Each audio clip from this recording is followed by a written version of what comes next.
Bok ljudi, ja sam Marija, a vi gledate Šniclek.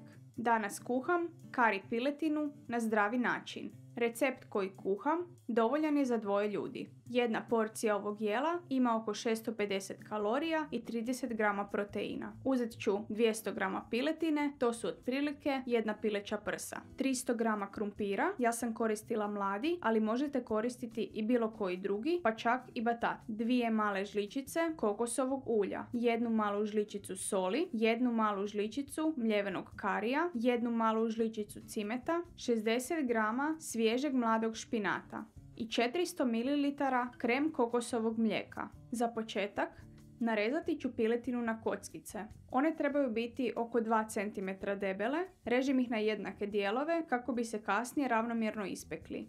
Sada ću uzeti mladi krumpir kojega sam prethodno ogulila i oprala i narezati ću ga na kockice jednake veličine kao što sam narezala i piletinu.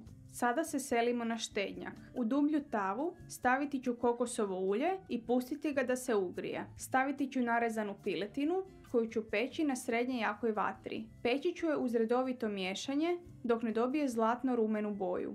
Staviti ću kuhati krumpir. Neću ga skuhati skroz do kraja jer ću ga kasnije još kuhati u umaku 10 minuta. Na srednje jaku vatru staviti ću 400 ml krem kokosovog mlijeka, 1 žličicu soli, 1 žličicu karija u prahu i 1 žličicu cimeta, te ću sve zajedno promiješati.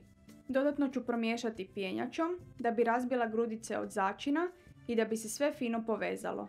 Sada ću uzeti piletinu i opet ću sve zajedno promiješati.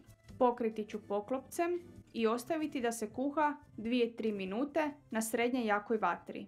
Sada ću dodati onaj polukuhani krumpir, promiješati ću ga i ostaviti da se kuha na srednje jakoj vatri još 10 minuta, odnosno dok se krumpir skuha do kraja. Pred kraj kuhanja dodala sam špinat i kuhala još 2-3 minute dok špinat nije uvenuo. Uz ovu kari piletinu servirala sam rižu dugog zrna, ali jelo možete poslužiti i bez riže. Nadam se da vam se svidio recept i pozivam vas da nas zapratite.